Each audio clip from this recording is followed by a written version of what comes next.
Buenos días, buenas tardes, buenas noches. Lo de siempre, depende desde dónde nos veáis. Si estáis por la zona más europea, pues ya será más por la tarde. Si estáis en el Reino Unido es como las 7 y algo. Si estáis ya, pues depende del país en el que estéis. Si estáis en Estados Unidos, en Colombia, México, Guatemala. Saludos a todos. Nada, hoy tenemos A ver, siempre traemos a gente muy buena. Siempre, ya lo sabéis, que siempre estamos con gente muy buena y traemos cosas muy interesantes. Pero hoy vamos a traer una persona que yo diría que es como, pues no sé, una de las casi de las leyendas, ¿no?, del clarinete. Una persona con mucha experiencia, una persona que tiene mucho que decir, una persona que tiene muchísimas historias, muchísimas anécdotas, todo. Hoy vamos a hacerlo en inglés. Ya lo sabéis, que los que no tengáis mucha experiencia con el inglés y no sé ahora mismo si lo estáis viendo por el teléfono, creo que es abajo a la derecha, tenéis como una pequeña pestañita, ahí podéis poner subtítulos y que la traduzca automáticamente al español. Y si lo estáis viendo en el ordenador, creo que es arriba a la derecha, no lo sé, miradlo, buscar en algún sitio donde ponga subtítulos. A veces es como un cuadradito que pone CC y ahí lo buscáis.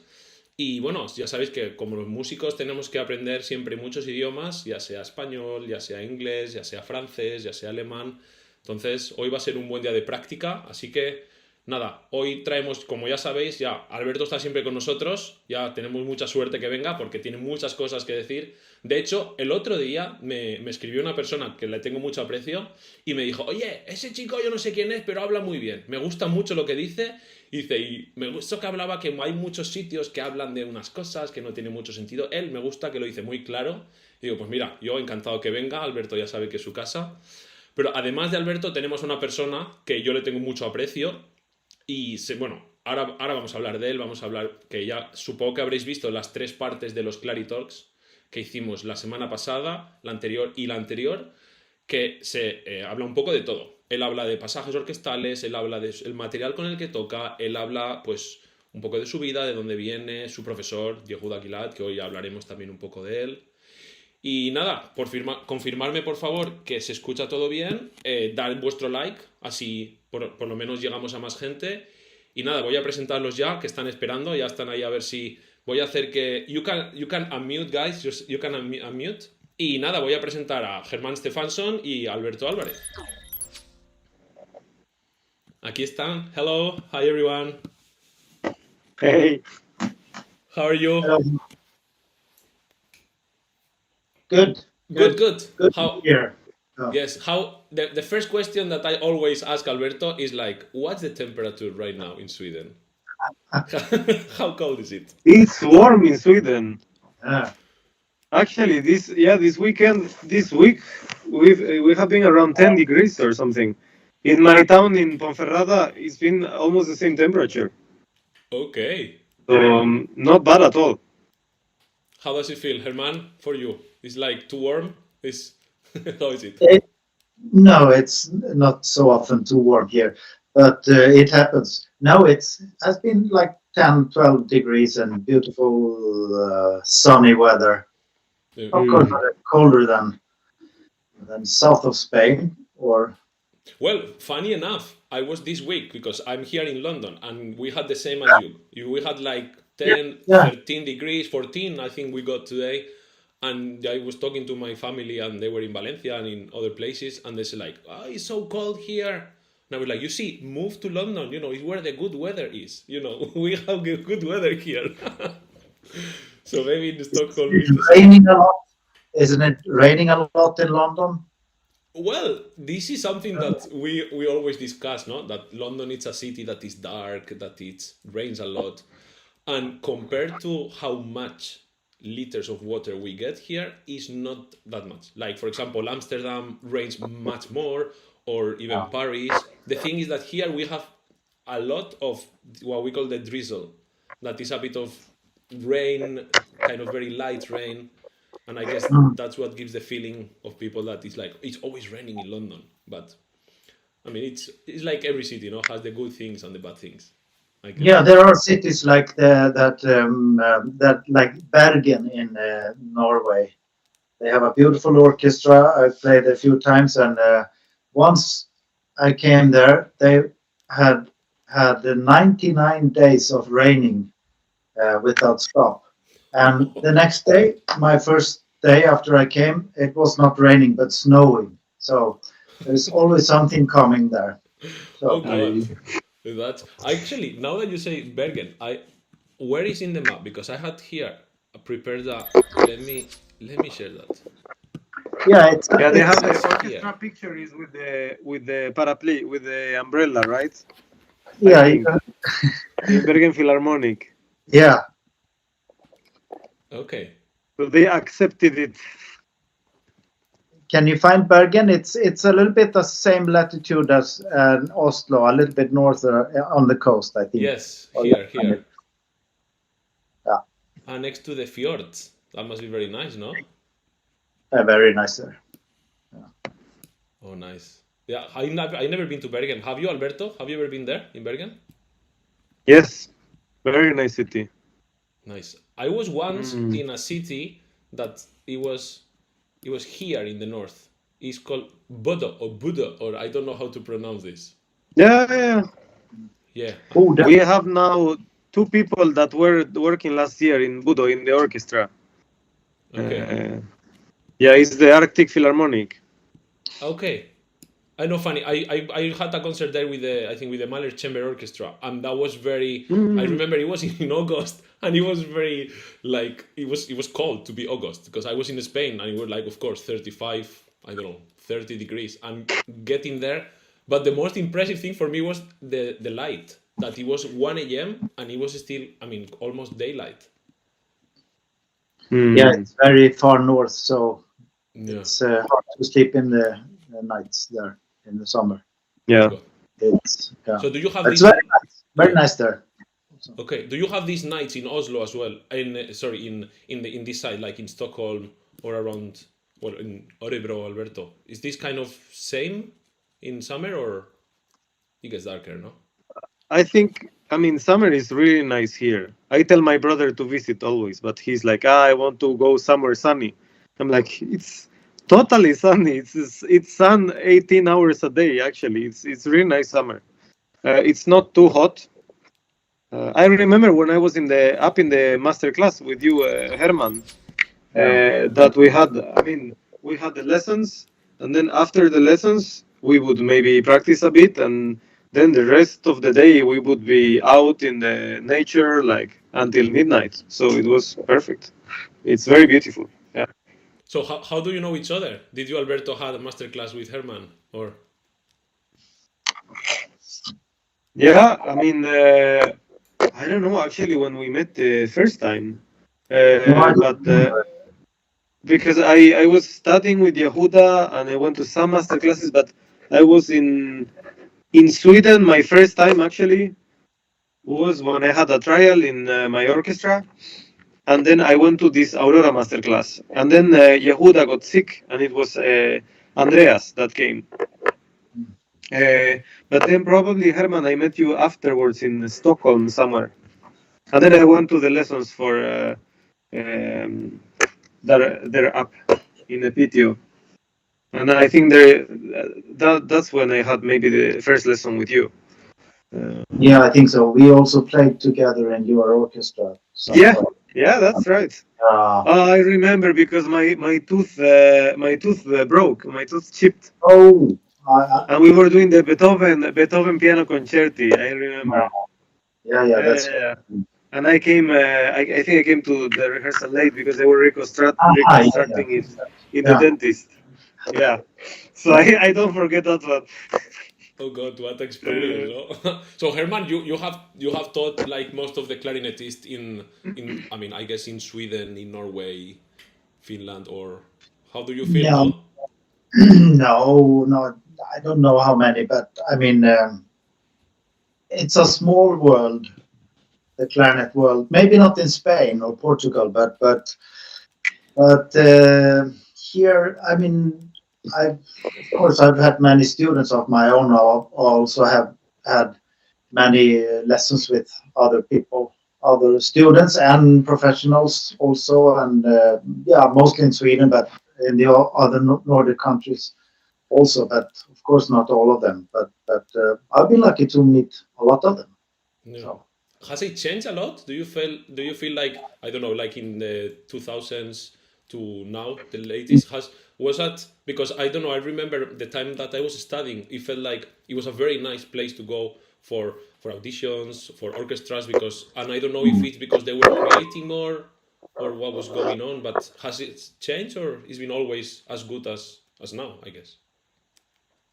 You mean the orchestras or the clarinetists or In the general, like the whole world, because I don't know.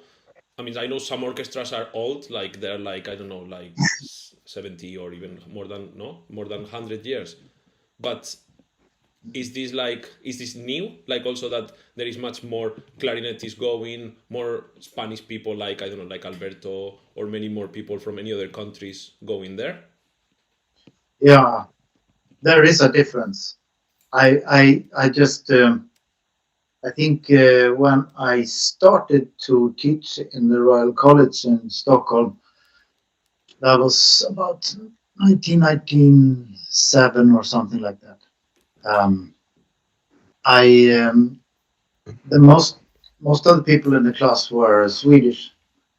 We might have had some from Finland or Norway or Denmark, but mostly from Sweden. And then we started to get more international. I mean, there have always been somebody coming from England or somebody coming from Germany or something. But now the difference is that we have a lot coming from the south of Europe, Okay. like Spain, Italy, and they come and study. The first lesson I always in the first lesson I always ask the students, what are your intentions here with are you gonna just stay here, get your master, and then go home, or do you want to audition here and audition there or everywhere? And basically everybody says everywhere, and many want to stay. I mean, and I think Alberto, didn't you study in Norway? Yeah, in Oslo. Yeah, in Oslo, yeah. And I mean, it's Scandinavia is if you are in Oslo or Stockholm, it's two different countries, but it's very close in many ways, not just the distance.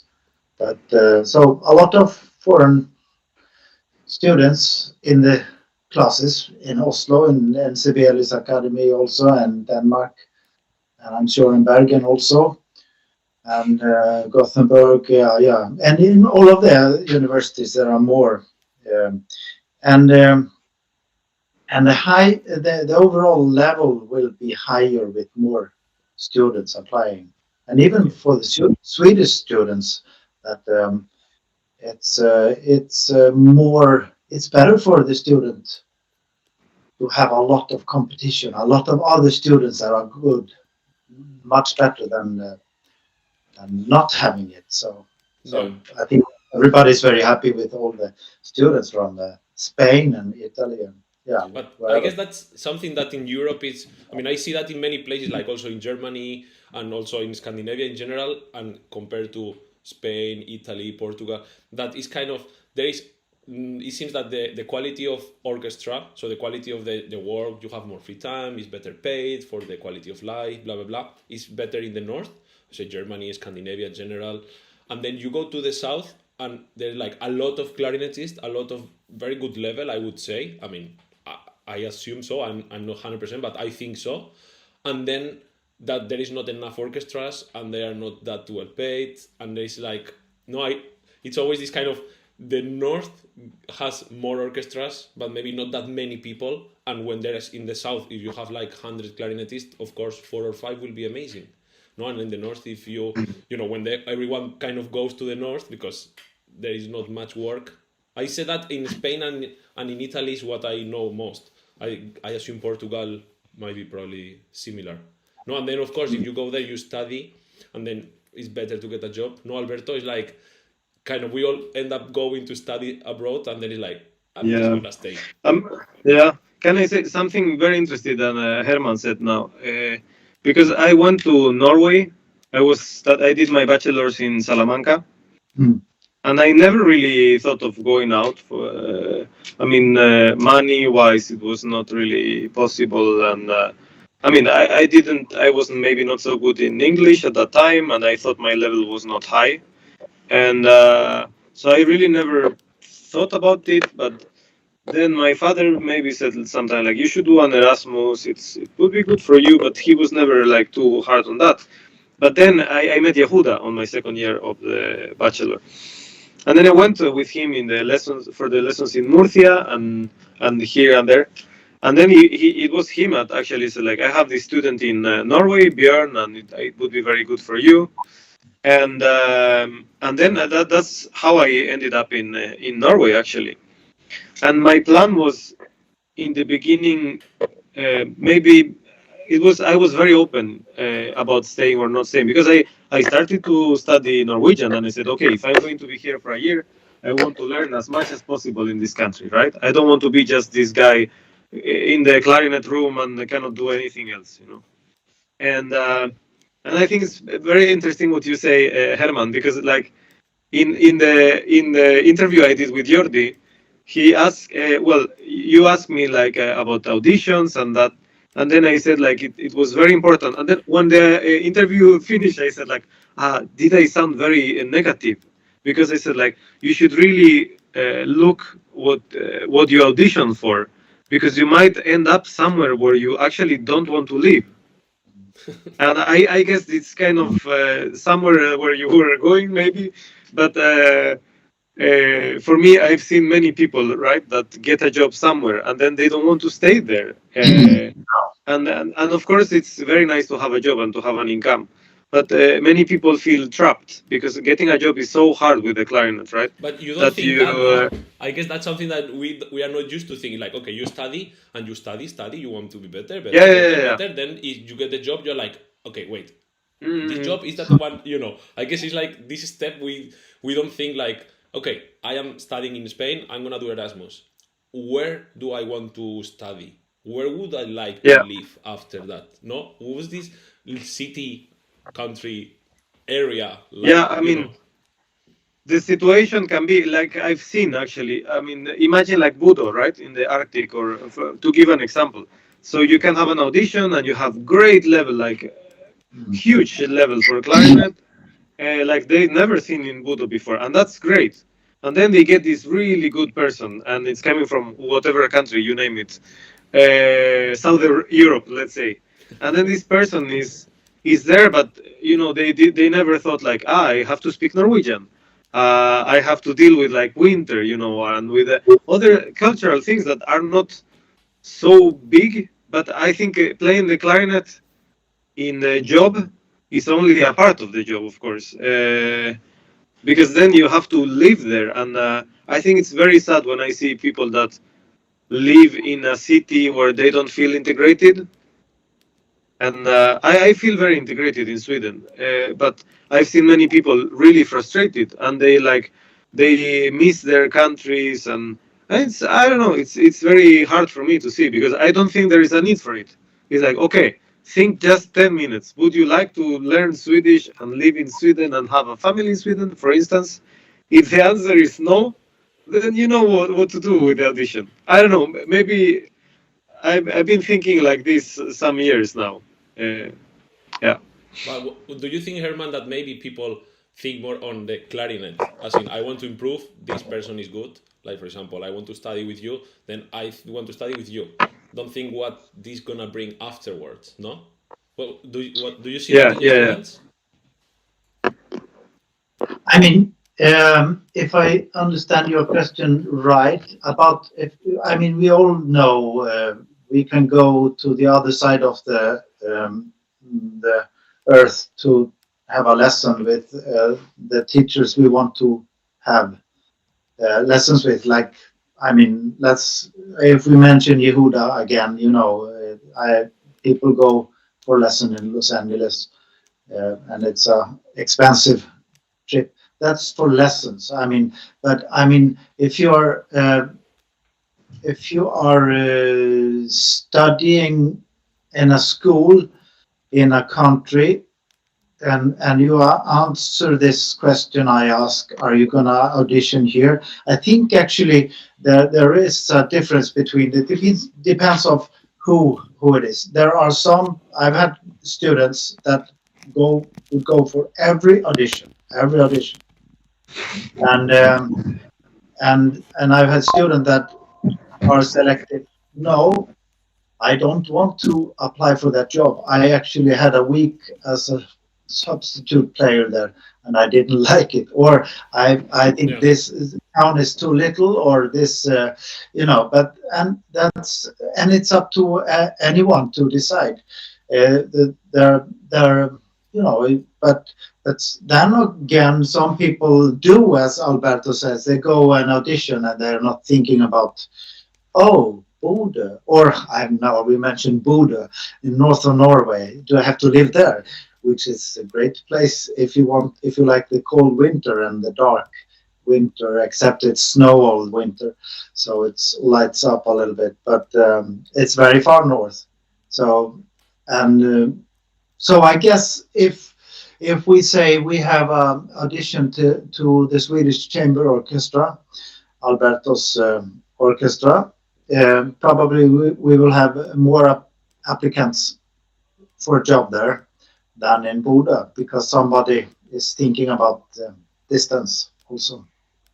Yeah. Or, yeah. Do you agree, Alberto? Yes. Yeah. I think as well in Scandinavia, the market has been really open, which maybe didn't happen in Spain. I think in Spain, for many of the orchestras to apply, you have either to be Spanish or to go through the whole process in Spanish, which can be quite tedious, mostly in the past.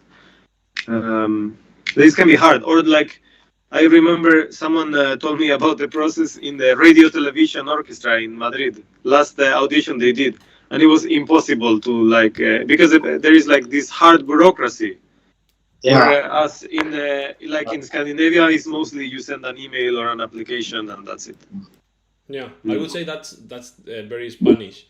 That's an extra. But at the same time, I think as people try to apply for anything they can, because you're like, otherwise I have to, let's say the Spanish example. You are in Spain, you are in Valencia, or you are in Salamanca, you finish, and then you're like, okay, how many orchestras are? 30, around 30. How many clarinet jobs are going to open in the next 5 years? 3. 2, 3. Yeah. And then you are like, okay, how many clarinetists in my generation has finished? 70.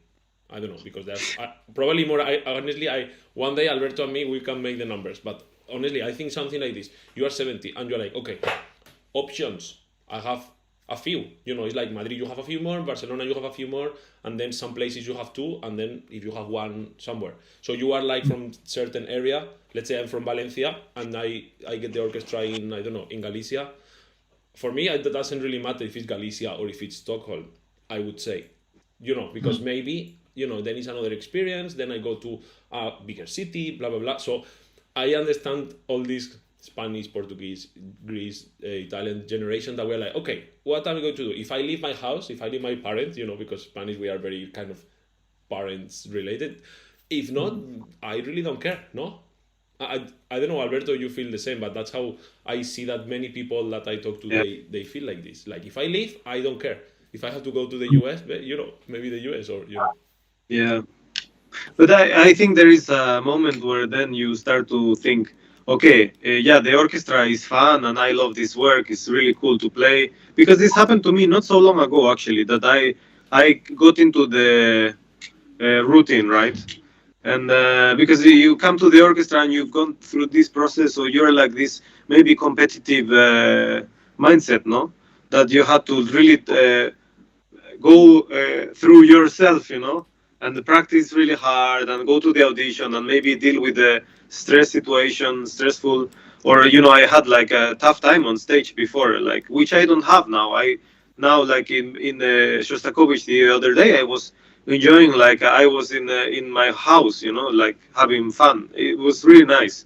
But in the first years, probably everything is new and you're a bit like trying to find your place, and it can be very tough, because then when you find the routine, and then you say, okay, what's the next step in life? Maybe I want to have a family. Maybe I want to have a house. Maybe I want, and then you see that the orchestra is just one part of the equation, no, and not the whole. And then you are like, okay, was it really worth that I moved where I am, no? And for me, like I'm really, I mean, thankful and really great in Örebro. But I've seen many people in different places. It doesn't matter the country, because it can be people that are very unhappy in Paris, you know. So yeah. Yeah. Did you feel that, Herman? This, because that's also something like. But to what Alberto is saying is, it happens, but once you are in the orchestra, because I guess there is this gap that is a lot of people, and then the jobs in orchestras are less, and then but once you are in the orchestra is when you understand, okay, this is a part of the life. No, Herman, did you feel that way also? But I guess it was different. No, for me, I mean, I've had 2 jobs. I was also principal in Helsingborg Symphony in south of Sweden for 4 years, and then this job in Stockholm. So I didn't. But I mean, for me, it was. I have not been thinking of leaving because I want to go somewhere else. But I know that people from other countries that start to think after a few years. Like Alberto you have been long time in Scandinavia now. Yes, 8 years. Yeah, in Scandinavia actually 11. So 11, yeah. So when does it start? I mean, I have colleagues from other countries that I see that, well, they wish Stockholm were in another country, you know, at home, so, and I mean, I'm sure we all know people in our orchestras that have quit the job because they wanted to go home. Alberto, you know, in your orchestra, from another country. I mean, and that has nothing to do, I guess. I don't know, but I'm guessing it has nothing to do with the work of playing in the orchestra. It's just the other thing. Yeah.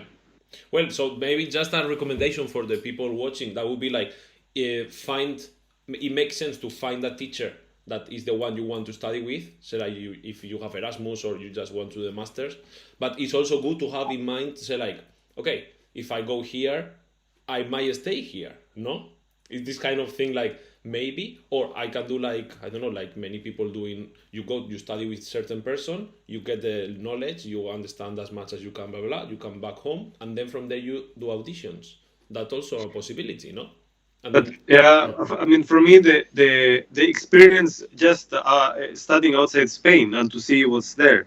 I mean, I'm in the European Clarinet Institute that you know, Hermann knows because he's been there in Castellón, and I mean, it's so valuable for me, no, to bring people like Hermann, you know, Björn has been there, Harry Maki has been there, Martin has been there, you know. And it's so good for me to see these students that are young, Spanish, very talented people that want to really make it, right?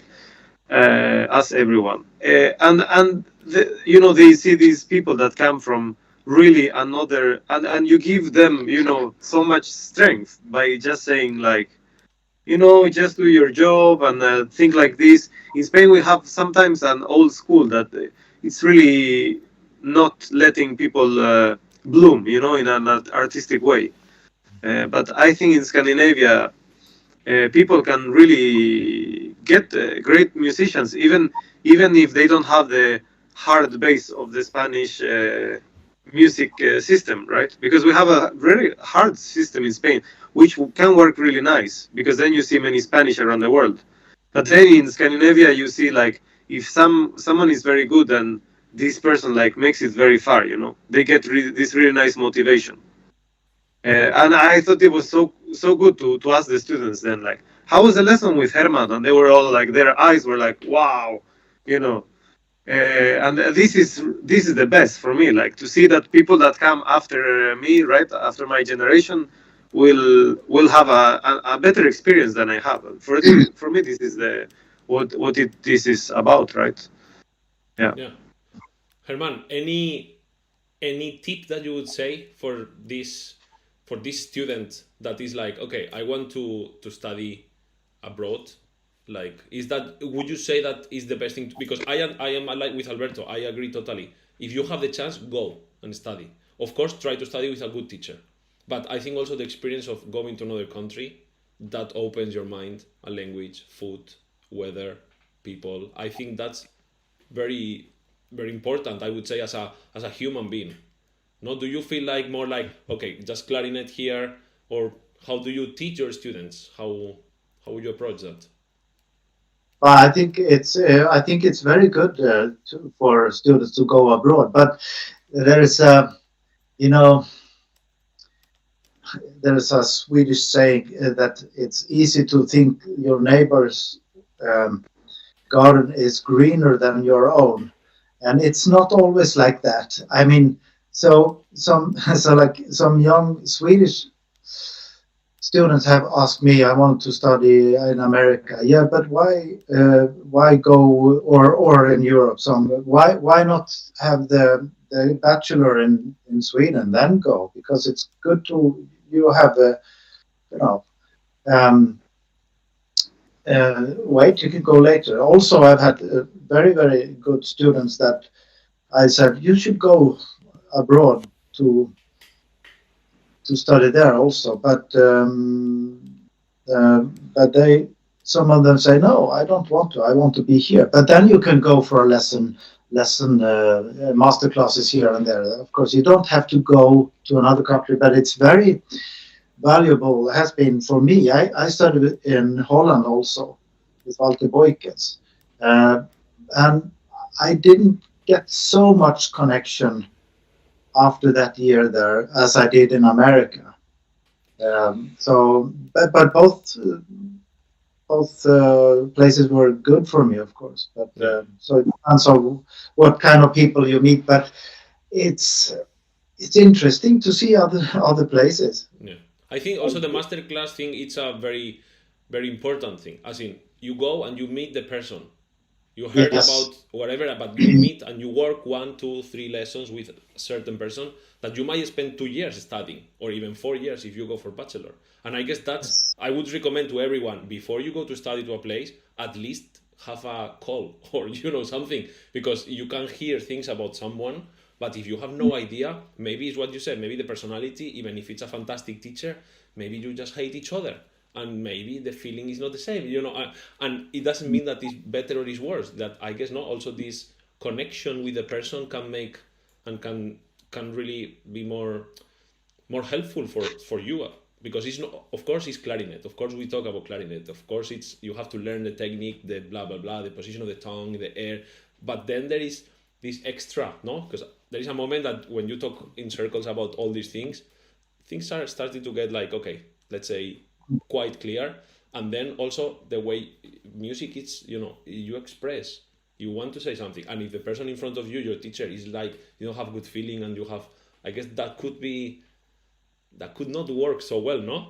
I don't know if that's something, I have that in mind. I don't know if you guys think that that's important, or it's more like clarinet and have everything clear. What do you say, Alberto? Yeah, I don't know. I was just thinking maybe it's a bit something else that I had in mind now, but because once I was teaching a guy in a masterclass in Spain, and it was in Castellón, and then I said like, yeah, you played so well. Who's your teacher? And it was this person, and I said, yeah, but I mean it's working great. And then he said like, yeah, he doesn't know I'm here, because he doesn't allow me to go to other teachers, right? And I'm like, what? Yeah, he says I don't have the level to go to other teachers, and this is quite bad. And actually, I've heard that in Sweden. and it was not your students, Herman. Well, not if Absolutely they ask not. me. I would never say that. Of course, but I I respect heard my it in students Sweden. more. Yeah, and it shocked me. Yeah. And they said like, and it was this girl, and she plays wonderful, and she said like, yeah, my teacher really doesn't want me to go to other teachers, and I said like, yeah, I don't know. I think like, I mean, maybe because the teacher thinks like, if she goes to other teachers, they can influence her in a bad way or something. But she was a player that she's very smart, and she can take the good stuff and the bad stuff, and she can differentiate. So I don't know. Sometimes I think the students are more smart than one thinks. I mean, we're all studying still, so yeah. It's actually very important that I would say not to tell your students. I mean, if you forbid them to have lessons with other people, other teacher, the question is it because you're protecting your student or yourself as a teacher? Are you Yes. so much afraid that the students? No, well, you know where I'm going, but so I just think that I think I respect my students, and if they would go to another teacher and like that teacher better, it's not about that. But if the most thing the students I've experienced, they want to go to other good teachers. You know, if I would have a student that goes to Alberto for a lesson, or you, Jordi, um, then it's most likely that they will come with some new things, but they will also come and you will tell them the same things that I'm telling, but in a different way. And sometimes that's exactly what helps, what's needed. So yeah, for respect for your students. Um, I mean, we're not talking about 10-year-olds. I mean, that's fine also. I mean, we're talking about young adults No, it's or yeah. young kids, you know. I would totally agree on that. It's like maybe also as a teacher you can learn, no? Maybe it goes to a certain teacher and then Oh, yeah. they speak about something that maybe talk about the same thing, or maybe it just has a totally different approach of that, and you're like, actually, that makes sense, and it's fine. I guess that's also important that because it's what Herman's saying, that sometimes the same objective can be anything, can be spoken in different ways, and maybe the Yes. person, because of the culture, because of the language barrier, because of anything, you think about that way and the person doesn't understand, and then a person says a word that is like this and it's like, it's actually what you were telling me 2 years ago but just in different words. And that I think it's also good to go to other teachers, not just to, of course, I guess if you are going to study with someone for 2 years and then you are going to study with two people for 2 years at the same time, then I think that would be a bit more difficult, because maybe one idea and another, that could be a bit trickier. But if you spend time with someone for a bit longer process and then you get kind of ideas, I don't know, Alberto, what you think, but I think that's a good idea. That's fantastic. Yeah. I think in maybe 95% of the cases is a very good idea. Most of the time, yeah. Yeah, I mean, it's always like this. I mean, no one is a perfect teacher, and every time, like, I think for me, like, I don't teach too much, sadly, but when I'm teaching now, I'm learning so much, right? And now I've had a student for almost a year that is the same person, and this person has been coming to me very regularly, and then it's very good because I'm learning kind of all my mistakes as a teacher, slowly, right? And sometimes I notice I jot this down on the list, like, okay, I have to remember to say this or not say this, and you see how this as well is affecting the student, right? And I think a very important thing as a teacher is like, not to try not to damage the confidence in the student, right? And of course, if you're telling the student, don't go to other teachers because you're too bad, that's really not helping, you know. That's destroying the person. Yeah. So I said, like, yeah, always go to other people. Then they might say good things or bad things. I'm not who to say if it's good or bad, maybe. But at the end, it's always the student, no? It's like when you have the student that wins an audition, no? And it's like, and sometimes you say, like, congratulations to my student. And yeah, it's great. I think some teachers like to say, like, of course, I'm the professor, no? But at the end, it's always the student. And it's great that the professor can bring like the hot pot, no? With the other very nice students, with a nice vibe in the class. That's always super important. But at the end, is your own work, right? Even if you had the greatest teacher in the world, that's always like this. What do you think, Herman? Do you have like a method or anything that you say, like, I try to keep that in mind? I mean, of course, each student is different, but is there any method you have? In teaching generally, or in or Yes, in what? teaching. Yeah. Well, I listened. I never decide what to do with a student. I listen and try to help in the way I think is the best. I mean, it's I try to build up basics, the basics, you know, with how the air works, and with a new student, you check things, you know, you want to see if the embouchure is Of course, the good or basics. Yeah. the basics there. It looks good. How are you standing or sitting when you're playing? Where's the clarinet? It's high or low, or you know, everything like this. And where the tonguing is, you check things. Where, you know, all things. But yeah, I guess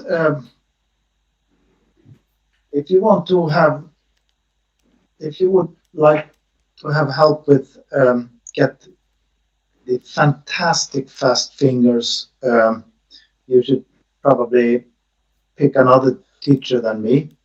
But if you want to have help with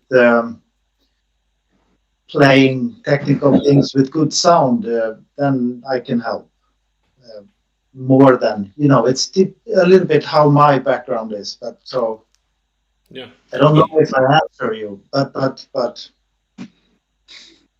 Alberto, what do you think? You had masterclass with him. Yeah, but I am 100% with Herman, Yeah. because it's my approach is the same. I think, like, I mean, some maybe I'm not the teacher to tell you, like, if this accent in Schumann should be there or not,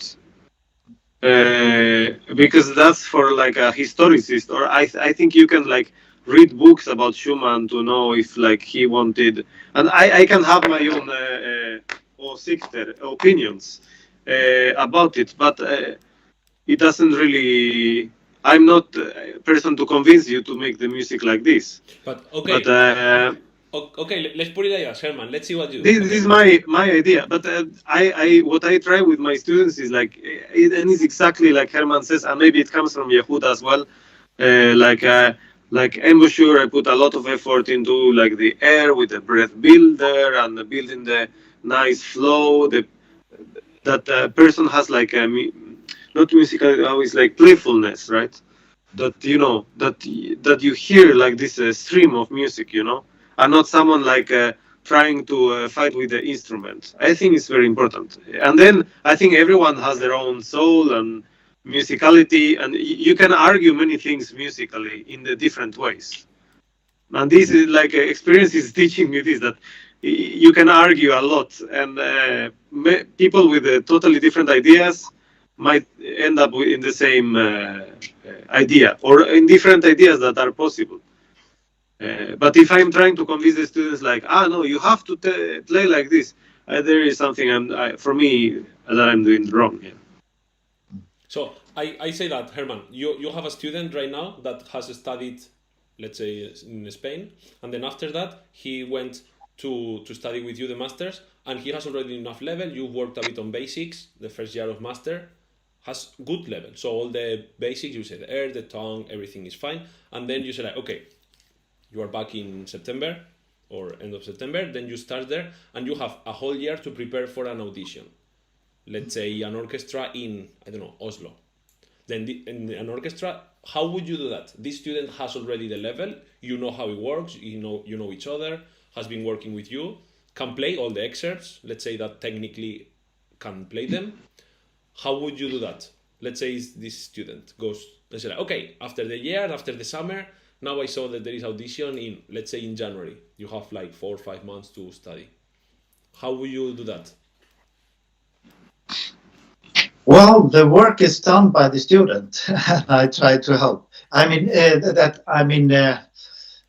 lot of work, of course. They have to practice a lot, and but I find it's the basics I said, and the help to sound the best and do the music the way that can make you win the audition. There can be. I mean, there are so many good players there, so you have to have something special. You have to have the sound, and you have to have all the technical stuff, and musicality and endurance, and you have to be able. So I cannot say what to do because I need to hear this person first. maybe I will say, well, you have too little sound. Then I will say you need to get bigger sound, or we have to work on the cleanness of your articulation, your tonguing, or something like this, because everybody has something to work on. I think. No, I know there's always something you can work on. So it's small technical things, and then you start to work on the excerpts and Mozart or the pieces that are, and of course, yeah.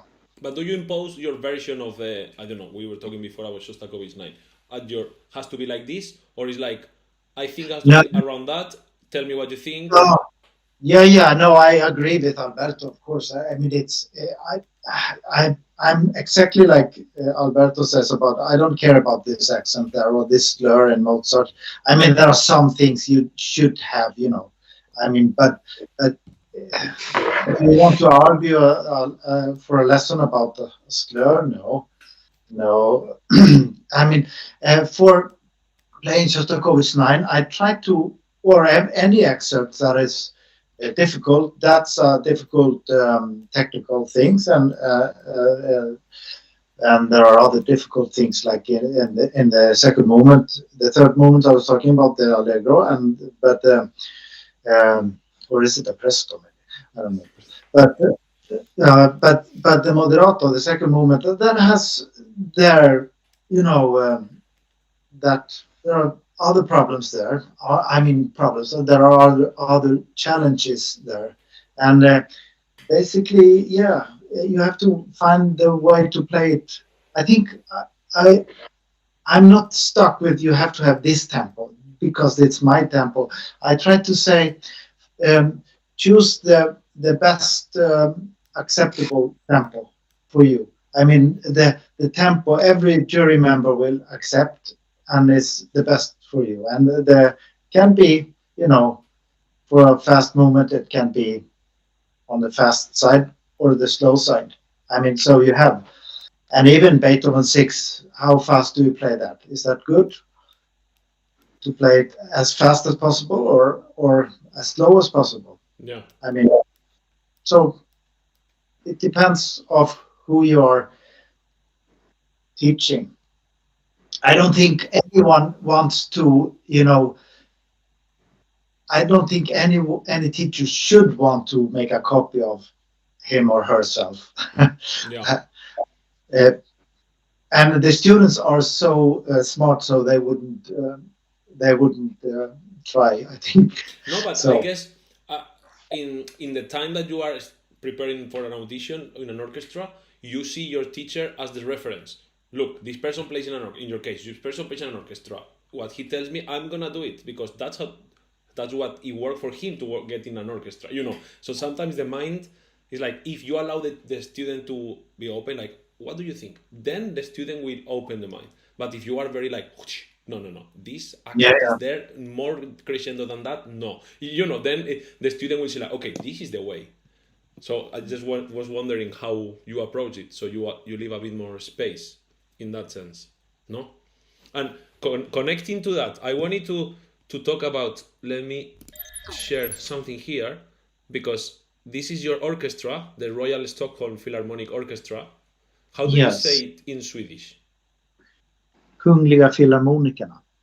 Kungliga? Eller, Okay. ja. Good. I'm not gonna repeat it. You guys do it. That's the short version. Stockholms Kungliga Filharmoniska Orkestern i Stockholm is the official name. Okay. And Kunigla is like König, like kind of royal, no? Royal, yeah. Okay. Real Madrid. Okay. Yes. Okay, no, I just wanted to show this short video, and then I wanted related to what we were saying. But let's just see the short video. If anyone is interested, there's an academy, and basically you spend what, 1 year, 2 years there? 1 year. It's 1 year, and you play with the orchestra, and you have lessons with you, or how does it work? Yeah, lessons with me and my colleague Juan, and sometimes the bass clarinetist also. You get mock auditions, you get chamber music, you get coaching, and you get it's a very busy year, and you get scholarship. And well, it's too late to apply for this year. We actually have the live audition. We had a lot of applications sent in, many from Spain. Yes. And the live audition is on Friday, this coming Friday. This Friday? Okay. Yeah.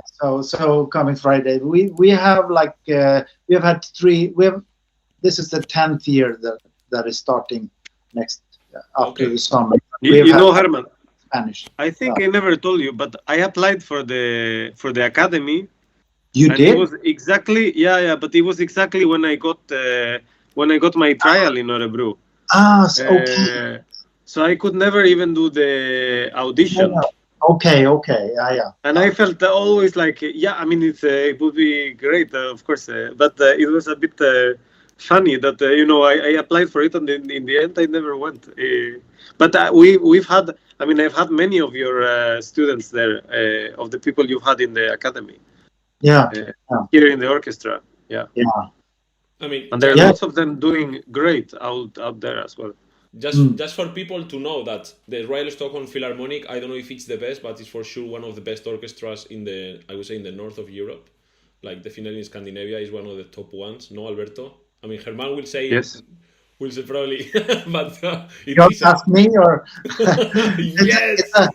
It's a large Scandinavian orchestra in size and security, and a very nice hall, nice colleagues, and I mean, you ask my colleagues in Gothenburg, they will say we are the best, and it doesn't matter.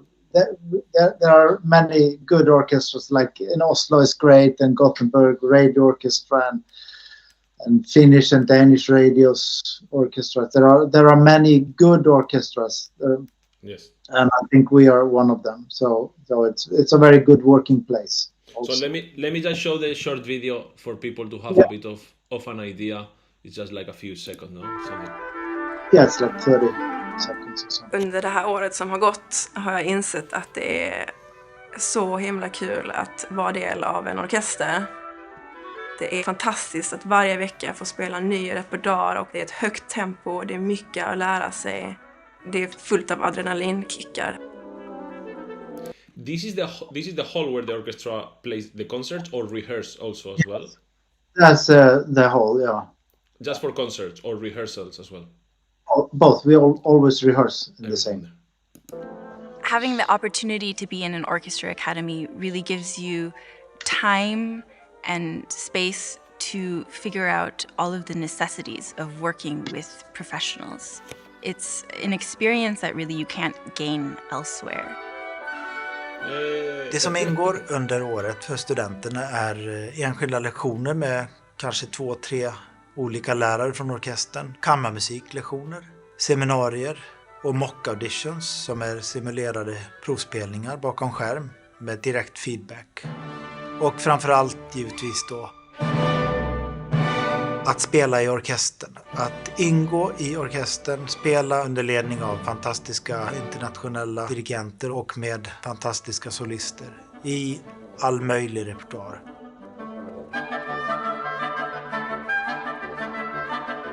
The most valuable lesson I've learned throughout this year is how to be constantly prepared. I have to be prepared every week to play completely different repertoire, maybe even within the same week, different sized ensembles and working with different people. The inspiration that comes from it just really keeps you going, and you get to meet some fantastic people from lots of very different backgrounds. So you get to really understand what you're doing and why you're doing it.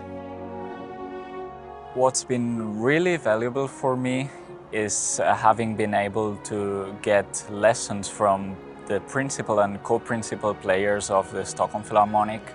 During my academy time, they helped me develop and discover new ways of understanding sound, articulation, and timing within the orchestra, which are both valid for orchestral and chamber music player, but which have helped me in my solistic playing as well.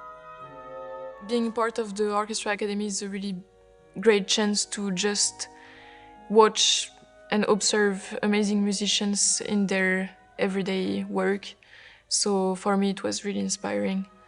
I think this year I know a bit more where I want to work and which kind of position I want to get in an orchestra, which is really great because I didn't really knew it before.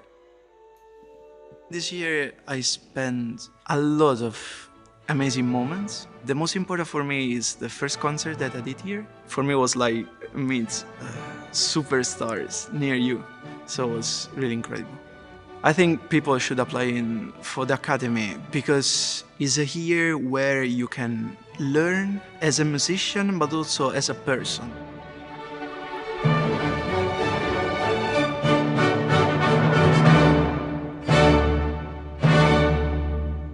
There you go.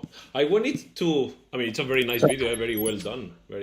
I wanted to talk a bit, because it says something that I guess is difficult to do if you are not in a place like this, are the mock auditions.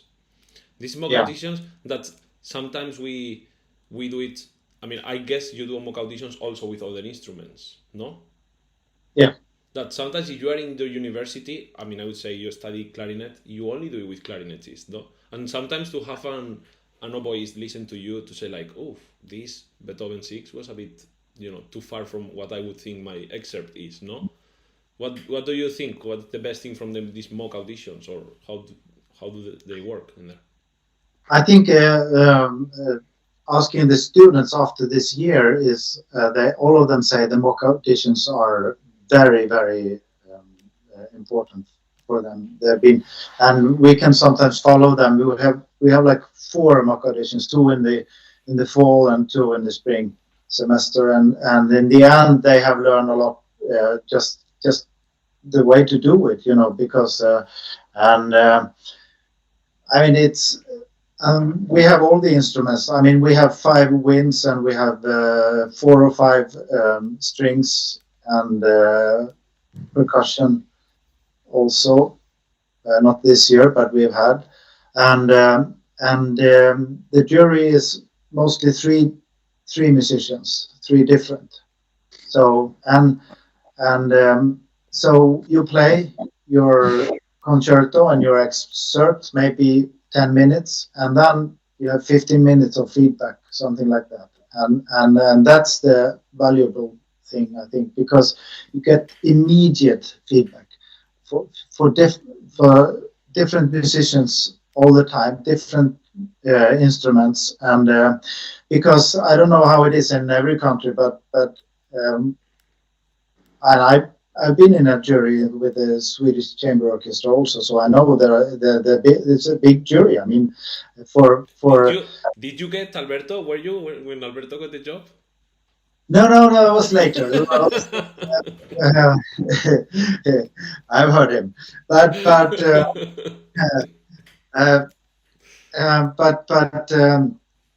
because the jury consists of people from different group of instruments. I mean, for clarinet jury, you have all the woodwinds, and you have strings, and you have brass players, and so you need to hear what they think also. Also, I think we clarinetists, we can get a little bit deaf for our own faults. We're used to hear say the same thing. I mean, if my students does a mock audition, the least important thing for the student to hear is what I have to say, because I've already said it 20 times. Yeah. And I will probably say the same thing again. So. Yeah. But it's true, no? Clarinetists, we get in our own world, and I guess that's why it's so important to hear, I don't know, a viola, or maybe not a viola, but no, but really, apart from joke, but it's good that a bassoon listens to the excerpt and say, like, look, yes, change the articulation, or I think this phrase, we think blah blah blah. I don't know. It's important, no? It's actually has been good for me as a teacher to sit in this mock juries, because there are always some colleagues that says something about my students that I didn't think about. This is the way. Yeah, good. So yeah, it's good even for the teacher. Have you learned things from that? Saying like someone says about the students, and like what? Can you give an example or something like? Some I think one of my colleagues said in Kodai Galant, the dances of Galanta, how to play this this accent. Think about hard down bow, and if you would play that solo on a violin, it sounds more character than most times if I hear a clarinetist do it. So that's the way I try to teach what I think, because I think he can be right there. I mean, there are different ways to do it, of course, but it's a good way. Yeah. What you're telling Herman now, it reminds me like sometimes when I think how I was playing like 5-6 years ago, and when I was talking about this routine thing in the orchestra, right? Is that you learn a lot from the other instruments. Yeah. And that you don't do when you're studying in a way. You can have chamber music, but I think by being in a milieu, like environment with so many other instruments, you learn a lot to listen to them. And what you say with the Galanta, it's for me it sounds like completely. It sounds like it's a process I've been through like now. Like of course I think I've lost a lot of the clarinet way of thinking about things. And when I hear my there was a friend of me was doing an audition now, and he wanted he's a clarinet player. He wanted me to hear, but then he was as well asking the horn player, the violin player, and this is so good because of course there's so much that I would tell, but for the jury in the orchestra it makes no difference. And if the horn player will tell, probably will be much more value. Yeah. Do you guys think that's a kind of, I don't know if a mistake, but something that could be improved in conservatoires or in universities, that we get each instrument very focused into clarinet, bassoon, whatever, and sometimes it's like, can we not open? I mean, apart from chamber and orchestra, blah, blah, then we don't have much feedback from other. Like, I don't know if you do, but when I was in Germany, I was going to lessons with the bassoon teacher or with the oboe teacher. But I was doing that because I wanted to go. Not, I feel like it should be for sure. Every clarinet has to go to the flute teacher, bassoon. Kind of like play the excerpts for them. No, I don't. What do you think? Is that something that you would put in a university, or it's a bit too crazy? No, I think it's. I mean, Well, some of the schools here, they don't have money for lessons for that. That's the problem. They're giving the students less and less lessons. So that's a problem. So, but of course, important to have a coach, a chamber music coach that plays on other instruments. Definitely. So you're absolutely right. It would be a very good idea if it's possible and if you have time. I remember when I studied in Los Angeles, I went to this class, instrumental accompanying class, and that meant it was basically for pianists. The teacher was one of the piano professors, so the problem for the class was to get other people not playing piano to join the class. So they had some strings and one wind player that year. That was me, and it was great because I got to play all the normal repertoire, Brahms, Poulenc, Schumann, everything with different pianists every time, and with a piano teacher. Piano professor teaching. That was really great. I remember once said, "Why does it have to look so hard when you're playing?" Because it's hard, no? Does it have to? And they didn't care about the clarinet stuff. It was just why, it's so it make you think.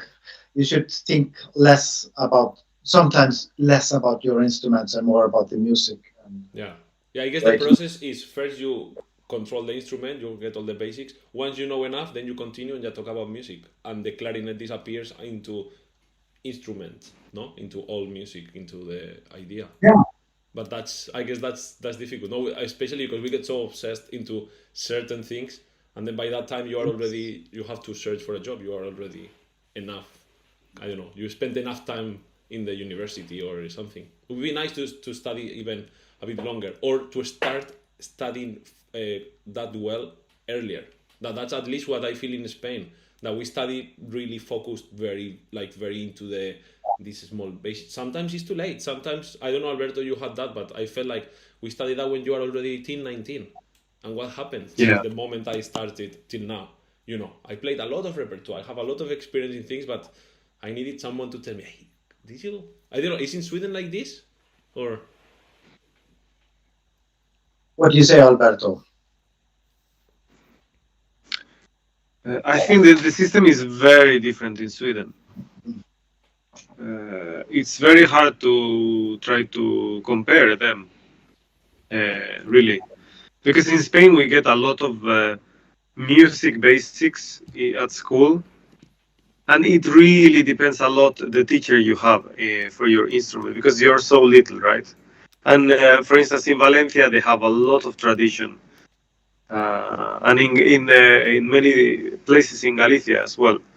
But like I come from a really small school place and a really small school, and now I feel that there are many people going out and studying outside. But in my time, even the building was in the middle of the park. It was it's not even comparable with to what it's now.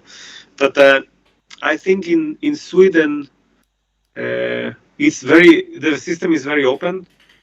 So you can if you want, you can try to do pop or rock or or jazz. You can go vocal and do some choir or barbershop quartet or something.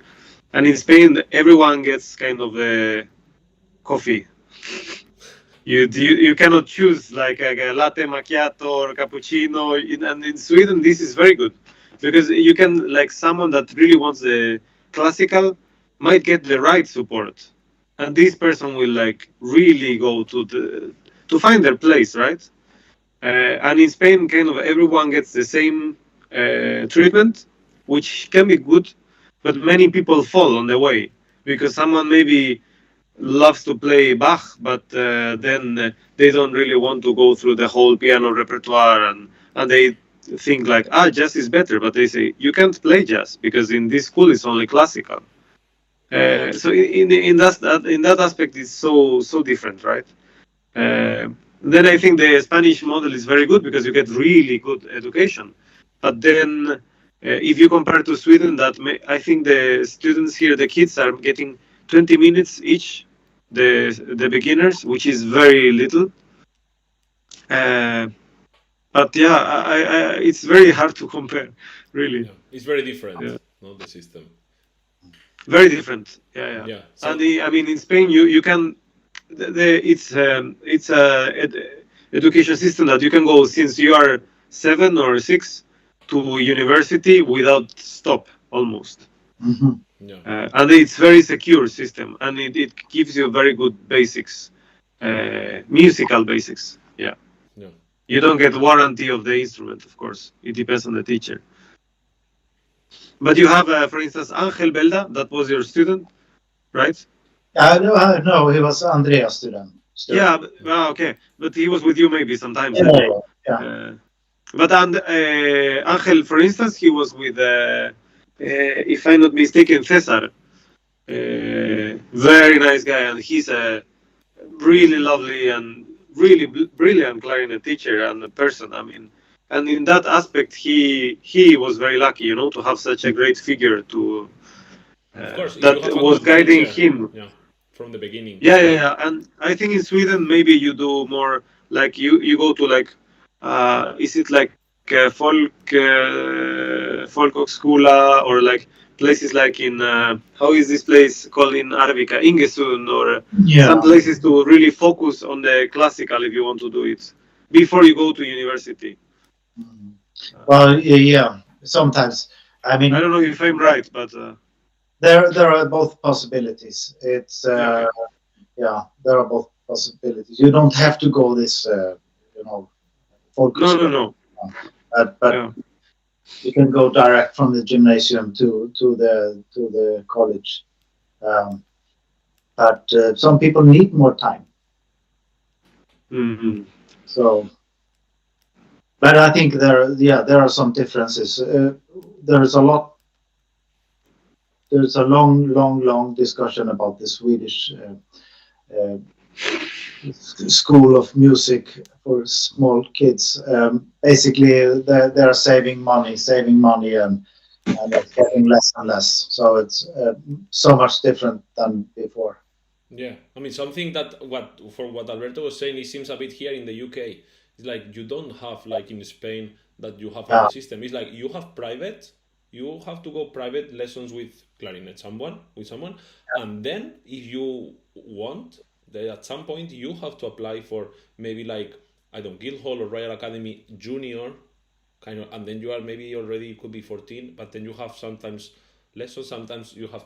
So it's very much like, of course, you have to pay. It's about who has the money, you can afford it. And then suddenly I see many people that you are from there, and suddenly you are already in the Royal College or the Royal Academy, and then this gap is like, I felt like there is not enough information. But then if you want to be really focused and understand, you have to go to Oxford or Cambridge and read music, and that's where you get all the real information. So if it's like, well, it happened all these years before, that at least compared to Spain, we have been learning all of that in that side. But yeah, I mean, I guess in Spain right now it's kind of luxury in that sense that you have. We keep it like that, but at the same time, sometimes you don't have this freedom. It's like you have to do this. I know what Alberto said. You get coffee. No, I want hot chocolate. No. You get coffee and shut up. And sometimes it's a bit like you have to go through this. Especially, I would say, especially in universities, because when you are in the younger age, it's kind of, you can find your way. But when you're in university, you have to do this, and sometimes you have so many subjects, like anything. And you have to do it, and sometimes like, man, I'm here because I want to play clarinet, but I cannot. I have to study this. And when I finish, we always say, like, to some of the students, I always say, like, finish the university, get the paper, get the document, say that you have that, and then you can start practicing clarinet. But then sometimes it's late, because then you go to study, I don't know, with Hermann, you go to Sweden to study, and then it's like, you have good level and you have a lot of knowledge, but in the last 4 years, you could have been practicing more. And have even better level to, to focus in other things. Because then if you have to change something about tongue, about the air, sometimes you can lose a few years there. So I guess it's a bit this balance But yeah. Anyway, I wanted to ask about something a bit different, because I also don't want to have you. I promise you an hour and a half, and we are like almost there. So I wanted to ask something a bit very different that someone asked. Is like is related to Martin Frost or Martin Frost. I don't know how to. You guys, you pronounce. So is there been like something like an effect or something? Has he changed the way people see the clarinet in Sweden? Has he? Because of course in Spain is very famous, and I would say everywhere in the world is the clarinetist. But has the effect has done anything in Sweden, or it was already like clarinet was already good, or he made a bit more famous the clarinet? He managed to give more focus on the clarinet. What do you? Because you both know him personally, no? I think Hermann can answer this much better. Well, I've been in Sweden for 8 years.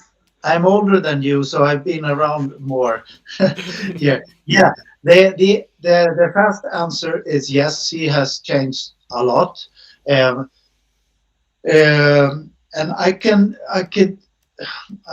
I've been lucky to have very many good students at the school since I started. But there were a few years after he was like that. I was thinking, wow, so many good. I'm now just talking about Swedish players.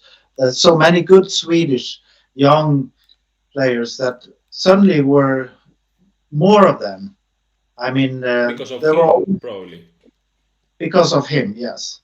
Because we long time ago we had this tennis player Björn Borg,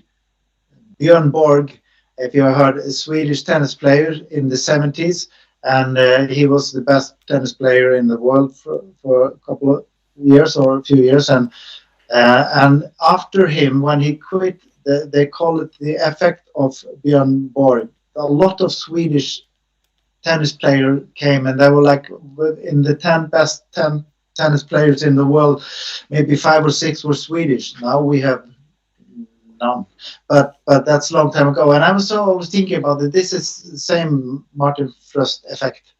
What happens. That's and what he has also changed. I think that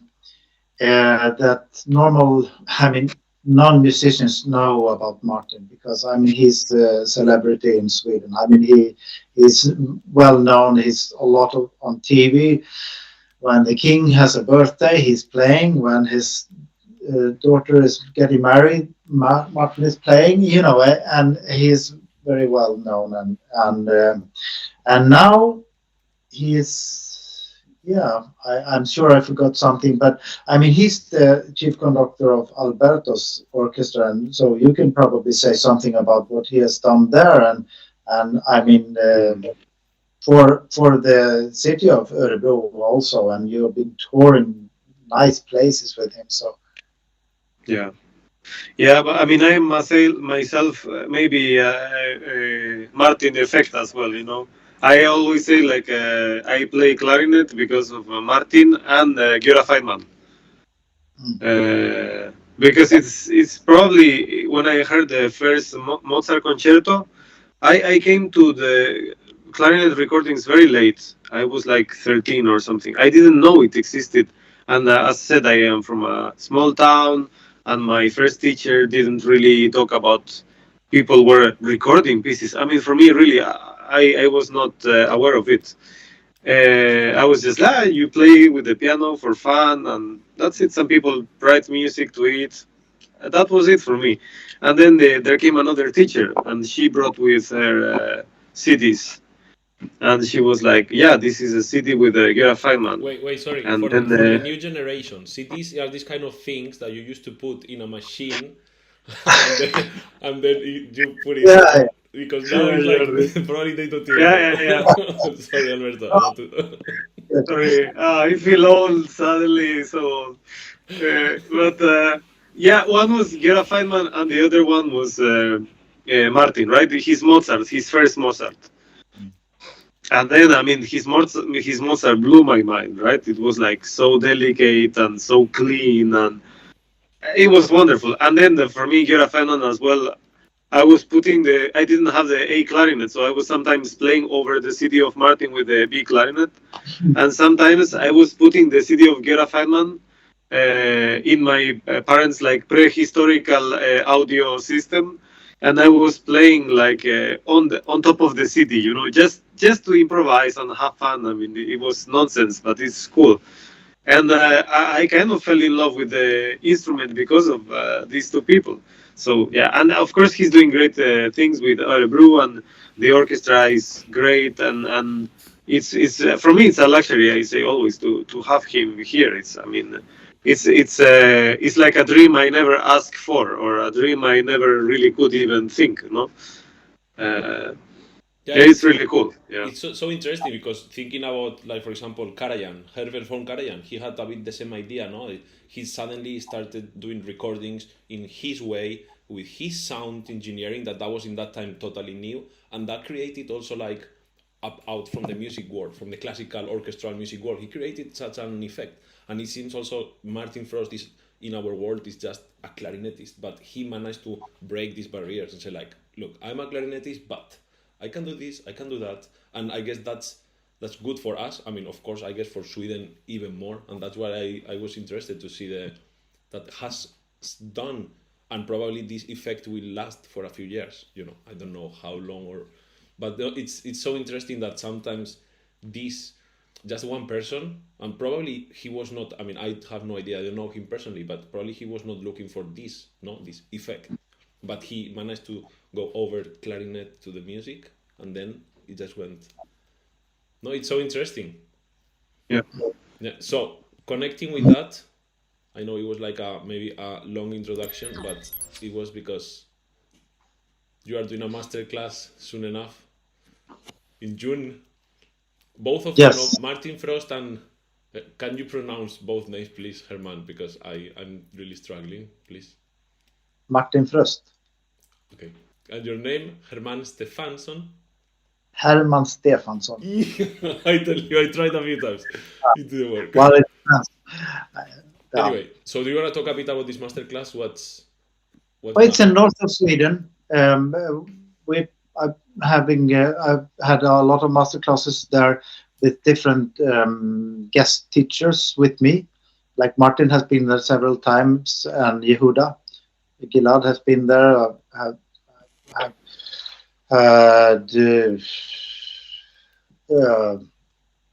Vicente Alberola was there, to mention some Spanish, but also some French people like Baldero and Berot and more, and even Harry Mackie. So it's like a few days in this city, and this time it will be 3 days with Martin and 4 days with me. I will stay one more day than he is busy, and he will also have a concert there with his brothers, so for the students to go listen to, and there are a lot of other concerts there also. It's a festival, and yeah, Alberto was there 1 year at least, or maybe several. Yes. Yeah. That was one time. Yeah. Yeah, one time. Yeah. Yeah, because I already had the job, and it's always hard for me to. Yes. Yeah, I know. Otherwise, I would be there every time. I can only recommend it. It's so cool. It's very nice there, and almost midnight sun. And didn't you drive the car? Yes. Yeah. Yes, it was me and Alvaro from actually a Spanish guy from Sevilla in playing in North Shopping Orchestra. We had the car. We had at least one van that we could use to go to city, and you were the driver. Yeah, that was good. Yeah. It was lots of fun. Yeah. Okay. Nice. So yeah, if someone wants to have lessons with, I'm sorry, Herman, with Herman, I'm gonna leave him there. I promise I will practice it. It's fine. Yes. I'm fine with everything. So you can, yes, 14th of June, 17th of June, and there is another one that I think you sent me. Yes, should be here. Yes, that's where is this one? Brescia. in Italy. Ah, that's in Italy. Oh, Yeah. very nice. So if you want, what is one of the dates? Uh, From 7 I to September. I think in the beginning of, they offer a lot of teachers, and the teacher decide what period they can come, and I think mine is the beginning of August, if I remember. Just my teacher, Johannes Peitz, greetings Yeah. here. Yes. And you are here. You are from the 4th to the 9th of August. Yeah. Okay, so decide what you want to do. If you guys want to go to Sweden or you want to go to Italy. Well, Sweden in summer is nice, so that should be a very nice experience. And yeah, and I don't know, I just wanted to read, if you have anything to say, please just feel free to say, but I just wanted to read a bit the comments to see if any question, because Al Clarinete, he's been writing for a few weeks and we still don't know if it's Al Clarinete or is I Clarinete. But he said, I don't have so much information about how to enter or apply to different orchestras, and I would love you if you could talk about that. Well, apply for orchestras is as easy as, you don't need to do much, just go to our newsletter, and we send every Monday, we send you the orchestras. It's as easy as that. And we do it in Spanish. We send you all the information, how you have to do it. I'm going to say that in Spanish. Al Clarinete lo hacemos todos los lunes, te enviamos a tu correo, si te suscribes a nuestro newsletter, que lo puedes hacer en Instagram o en nuestra página web, ahí te enviamos todos los lunes todas las orquestas que abren y cómo aplicar a ellas. Eso es muy fácil. Then he was also talking about extended technique clarinets if it's possible, but I guess maybe we could do it another day. And yeah, someone was asking about the subtitles. And then Facundo Retamas says, hi, greetings from Argentina. Good. I don't know if any of you has been to Argentina, but No. I have never been. Well, we have a person that we are going to bring to a Claritalk. Is Spanish but lives in Argentina, works in Argentina. I don't know, Alberto, if you know, but I will tell you later in private. And yeah, Al Clarinete, ya, pues ahí lo tienes. Suscríbete en nuestro newsletter y ya está. So, I don't know if you have anything to say. Hermann, it was a pleasure having you here. Thank you for your time. Thank you for all your knowledge. And I will have asked you again, as we said before, I have a list here of 100 things that I would like to ask, but we don't have time for everything. So, if you want to say anything, Alberto, if you want to ask anything, thank you also. I want to say this. How is it? Yes. That was. Is this? That's possible. Yeah, it's so cool. Nice to see Hermann. Really nice, actually. I haven't been in Stockholm for a long time now. No. But yeah, it would be when I'm going to Stockholm, I will give a call. Yeah, so but you used to play on tour there with the orchestra sometimes. Yeah. Nothing coming up, or? Very hard to say. Not until summer, I think. Okay. But yeah, it's a great hall. I really apply people for the academy. It's such a great hall and a great orchestra and great colleagues, as Hermann says. Yeah. Very nice. I would say, since we talk about this dances of Galanta, the violinist who said this, I am going to mention the name of him because it's Johannes Lörstad, because Jordi, you know him. I know him, yes. So that's why I wanted to mention him. Yes, very, yeah. He had, funny story is that it's a bit personal, but he's diabetic and he used something for the diabetes, and my mom is diabetic as well. So I remember asking him, because there are some apparently small thing that you can have to help you control the sugar. And I remember he was explaining, he was such a nice guy. It's like he's he's very nice. Player, he's amazing, but as a person, he is very nice. And he runs a lot. He runs marathon all the time. Yeah, I heard the son is quite full on as well. his son is also very fast. Yeah. Well, I just want to thank again to both of you for your time. And if anyone wants to say, Alberto, we will have you soon, I hope. and Herman, if you want to say anything, please use the camera for you. It's a pleasure. You are welcome anytime when you want to come back and talk about anything. We just drop me a message and we prepare another live with you. It was very nice. I will ask you 100 more things, but no time for today. It was very nice.